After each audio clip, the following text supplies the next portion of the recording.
Le premier semestre 2011 est marqué par une relative stabilité du marché. Je dirais qu'il y a deux phases, très clairement. Une première phase qui est le premier trimestre où on sentait que ça repartait un peu sur les mêmes rythmes de croissance que celles qu'on a connues l'année dernière. Et puis il y a eu deux freins assez nets qu'on a connus à la fois sur le marché et chez nos clients. D'abord l'effet Japon. Et nous, chez Omnicom Media, on était particulièrement exposés au Japon. Le deuxième effet, c'est la hausse des matières premières chez tous nos clients FMCG, qui a eu là pour effet de vouloir répercuter la hausse des prix sur des économies médias complémentaires. On est dans une année à très faible croissance, en tout cas nous c'est ce qu'on constate. Et si on regarde média par média, je dirais que le bimédia gagnant de cette année, de façon très claire, c'est la télé et le web. Et le web, dans sa partie, on pouvait un peu s'y attendre en sortant de l'année 2010, dans sa partie vidéo. Au global, nous, on est à peu près à 3-4% de croissance du chiffre digital d'une année sur l'autre, mais c'est avec des contrastes très forts entre la vidéo et la partie display traditionnelle. Sur la télé, on est en croissance assez en ligne avec ce qui est annoncé sur le marché. La presse et l'affichage souffrent un peu cette année, et la radio se maintient à peu près. Ce dont j'ai l'impression, c'est que très nettement, Internet a pris la place des autres médias call to action, comme la radio ou l'affichage, qui étaient en tout cas vécus comme des médias call to action, et du coup est en train d'aller prendre sur cette partie-là du marché, et c'est essentiellement lié au fait que la télé a très vite et très tôt démontré les effets de la synergie avec le web. Ce qui nous occupe, c'est d'abord, j'en ai déjà parlé, c'est la démonstration très fine de la synergie entre la télé et le web. Et quand je dis très fine, c'est progressivement faire converger nos systèmes de mesure de la performance de façon à intégrer des données du off et des données du on pour savoir comment on utilise le web pour toucher une audience télé faiblement consommatrice de télé par exemple, et comment on utilise vraiment les deux au service d'une stratégie et d'une seule mesure de la performance. Le deuxième chantier, c'est le statut de média qu'on est en train de donner de plus en plus aux médias sociaux. C'est quoi la valeur média d'un fan généré? C'est quoi la valeur média d'une vidéo vue? Et comment on arrive à faire discuter de ça dans le système de mesure, discuter ça ensemble dans le système de mesure que j'évoquais tout à l'heure. Et le troisième point qui nous occupe tous assez fortement, c'est les ad exchange. On a accès, les agences médias ont pour le compte de leurs annonceurs accès à l'inventaire des éditeurs, l'inventaire d'invendus, qui sont normalement, comme c'est des invendus, de faible valeur, mais à très forte capacité d'intégration contextuelle, parce que c'est en général des espaces publicitaires en fond de site, donc sur des ciblages éditoriaux extrêmement fins et extrêmement pointus. Sur un marché de l'offre et de la demande traditionnelle, ça ne vaut pas grand-chose pour certains annonceurs, et pour peu qu'on choisisse le contexte éditorial, et pour peu enfin que l'agence média y rajoute ses propres données de tracking comportemental, ça devient un espace qui, d'une faible valeur, peut prendre une grosse valeur. Donc ça, on est tous en train de s'équiper. Pour parler d'Omnicom Media, on sera prêt au mois de septembre. Je sais que au moins un concurrent a déjà une solution lancée sur le sujet. Nous, on avance pas à pas, on est un réseau international.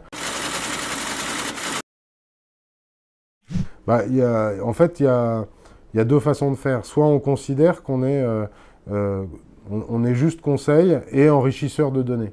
Et dans ce cas-là, l'espace, on continue à l'acheter dans le cadre de la loi Sapin pour le compte de nos annonceurs. Et nous, parce qu'on enrichit la donnée, on justifie d'une rémunération liée à l'enrichissement de la donnée et au tracking comportemental qu'on fait nous. Aujourd'hui, c'est une marge que peuvent faire les grandes plateformes de tracking comportemental. On ne va pas les citer, mais cette marge-là, cette valeur-là, on la prend pour nous. Ça, c'est la première façon de faire, c'est-à-dire on ne change rien, mais on le fait quand même. La deuxième façon de faire, et il y a deux écoles, très clairement, moi j'ai ma préférence pour la deuxième, c'est de considérer qu'effectivement, juridiquement, à un moment dans l'histoire de la chaîne que j'ai évoquée, on devient propriétaire d'espace et recommercialisateur d'espace, et pour assurer la plus grande transparence avec nos annonceurs, nous on pense plutôt à monter une structure ad hoc, qui s'appellerait Omnicom Media Ad Exchange, on n'a pas encore le nom, il n'y a pas de scoop, et qui aurait le statut de régie, enfin en fait de sous-régie des éditeurs, et qui du coup recommercialiserait cet espace avec une marge de régie, une commission de sous-régie, pour justifier le fait que dans nos contrats, on déclare que cette entité existe, qu'elle a le statut de sous-régie et qu'on ne l'utilisera pour nos annonceurs que si et seulement si, ils nous ont donné leur accord pour faire de l'ad exchange avec nous.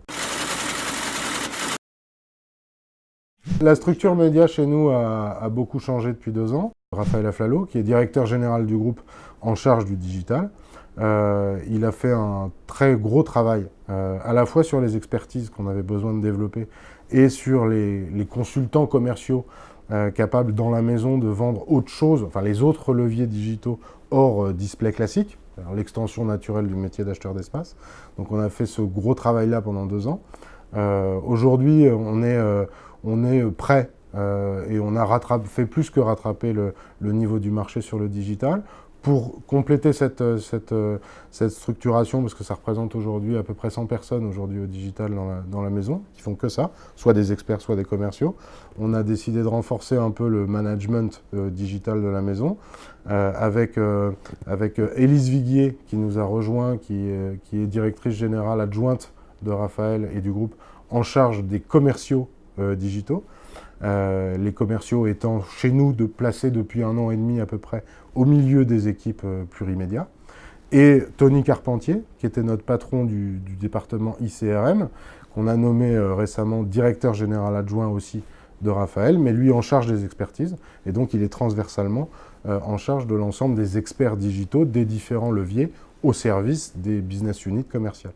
Autre élément de notre digitalisation, l'arrivée de Corinne Abitbol, qui est la directrice des études de la maison, qui nous a rejoint il y a maintenant 5 mois, qui vient de Vivaki, où elle était patronne des études digitales, et qui aujourd'hui travaille main dans la main avec l'ensemble des équipes pour mettre en œuvre le système de fusion, de mesure de la performance entre les données du off et les données du on.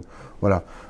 Tout ça, c'est bien utile en ce moment. Heureusement qu'on a les équipes qu'il nous faut en digital, puisqu'aujourd'hui, on est quand même sur un peu plus d'une quinzaine de compétitions en ce moment. C'est une année très chargée en compétition, un peu comme en 2009. On a l'air d'être parti sur les mêmes bases que 2009. Et on a connu une croissance l'année dernière d'à peu près 30% de notre volume d'affaires digital et essentiellement sur d'autres leviers que le seul levier display.